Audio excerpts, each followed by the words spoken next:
ଦେଖନ୍ତୁ ଆଜି ଆମମାନଙ୍କର ପ୍ରିୟ ମୁଖ୍ୟମନ୍ତ୍ରୀ ଶ୍ରୀଯୁକ୍ତ ନବୀନ ପଟ୍ଟନାୟକ ଆଜି ଆମ କନ୍ଧମାଳକୁ ଆସିଥିଲେ ଏବଂ ଆଜି ଆପଣ ଦେଖୁଥିଲେ ଯାହାକି ମାନ୍ୟବର ମୁଖ୍ୟମନ୍ତ୍ରୀଙ୍କୁ କେତେ ଭଲ ପାଇବା ଆଜି ଆପଣ ଦେଖୁଥିଲେ କେତେ ଝଡ଼ ବର୍ଷା ସତ୍ତ୍ୱେ ଆଜି ଏଠି ବହୁ ସଂଖ୍ୟାରେ ଆଜି ଉପସ୍ଥିତ ଥିଲେ ଏବଂ ଇଏ ଜନସମୁଦ୍ର ପରିଣତ ହେଇଥିଲା ଯାହାକି ଇଏ ସବୁ ହେଉଛି ମାନ୍ୟବର ମୁଖ୍ୟମନ୍ତ୍ରୀଙ୍କୁ ଭଲ ପାଇବା ଏବଂ ତାଙ୍କର କାର୍ଯ୍ୟକଳାପ ଭଲ ପାଇବା ଯେହେତୁ ମାନ୍ୟବର ମୁଖ୍ୟମନ୍ତ୍ରୀ ଦୀର୍ଘ ବର୍ଷ ଶାସନ କରି ଆସୁଛନ୍ତି ଏବଂ ଆଗାମୀ ଦିନରେ ନିଶ୍ଚିତ ଆପଣ 2024ରେ ମାନ୍ୟବର ମୁଖ୍ୟମନ୍ତ୍ରୀ ପୁଣି ଥରେ ଷଷ୍ଠଥ ପାଇଁ ମାନ୍ୟବର ମୁଖ୍ୟମନ୍ତ୍ରୀ ହେବେ ଏବଂ ଆମମାନଙ୍କୁ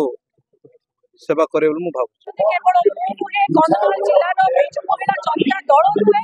କନ୍ଧମାଳ ଜିଲ୍ଲାର ସମସ୍ତ ମହିଳା କନ୍ଧମାଳ ଜିଲ୍ଲାର ସମସ୍ତ ଜନସାଧାରଣ ଅତ୍ୟନ୍ତ ଖୁସି ଅଛନ୍ତି। ହଜାର ହଜାର ଜନସାଧାରଣ ଦେଖୁଛନ୍ତି ଏଠାରେ କାରଣ ଆଜି ଆମମାନଙ୍କର ହୃଦୟର ସ୍ପନ୍ଦନ ମାନ୍ୟବର ମୁଖ୍ୟମନ୍ତ୍ରୀ ଶ୍ରୀଯୁକ୍ତ ନବୀନ ପଟ୍ଟନାୟକ ଯିଏକି ପାଞ୍ଚ ଥର ଭାରତ ବର୍ଷର ନମ୍ବର 1 ମୁଖ୍ୟମନ୍ତ୍ରୀ ହେଇସାରିଛନ୍ତି ଏବଂ ଷଷ୍ଠ ଥର ସେ ମୁଖ୍ୟମନ୍ତ୍ରୀ ହେବାକୁ ଯାଉଛନ୍ତି। ସେଇ ମୁଖ୍ୟମନ୍ତ୍ରୀ ନବୀନ ପଟ୍ଟନାୟକ ଆଜି ଆମ କନ୍ଧମାଳ ଜିଲ୍ଲା ଏ କନ୍ଧମାଳ ମାଟିରେ ଫୁଲବାଣୀ ମାଟିରେ ତାଙ୍କର ପାଦ ରଖିଛନ୍ତି। ଆପଣ ମାନେ ଜାଣିଛନ୍ତି ଯେ ନିର୍ବାଚନୀ ପ୍ରଚାର ପାଇଁ ସେ ଆସୁଛନ୍ତି ଆମମାନଙ୍କର ଯିଏ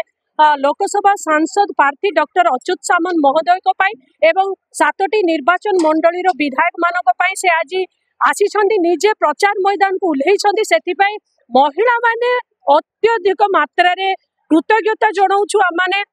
ଯେ ଯେଉଁ ମୁଖ୍ୟମନ୍ତ୍ରୀ ପାଇଁ ଆଜି ମହିଳା ମାନେ ସ୍ୱାବଲମ୍ବୀ ହେଇପାରିଛନ୍ତି ଘର କୋଣରୁ ବାହାରି ସମାଜ ସମ୍ମୁଖରେ ନିଜର ପରିଚୟ ଗଢି ପାରିଛନ୍ତି ସେ ମହିଳା ମାନେ ନିହାତି ଭାବରେ ଆଜି ଅତ୍ୟଧିକ ଆନନ୍ଦ ହୋଇ ମାନ୍ୟବର ମୁଖ୍ୟମନ୍ତ୍ରୀକୁ କରତାଳି ହୁଳହୁଳି ଦେଇ ସେ ସ୍ୱାଗତ ଜଣାଇଛନ୍ତି ଏବଂ ମାନ୍ୟବର ମୁଖ୍ୟମନ୍ତ୍ରୀ ଆସି ସମସ୍ତଙ୍କୁ ଉତ୍ସାହିତ କରିଥିବାରୁ କନ୍ଧମାଳ ମହିଳା ମାନ୍ୟବର ମୁଖ୍ୟମନ୍ତ୍ରୀ ନବୀନ ପଟ୍ଟନାୟକ ମହୋଦୟ ଯିଏକି ବିଜୁ ଜନତା ଦଳର ସୁପ୍ରିମୋ ତାଙ୍କୁ ହୃଦୟରୁ କୃତଜ୍ଞତା ଜ୍ଞାପନ କରୁଅଛୁ।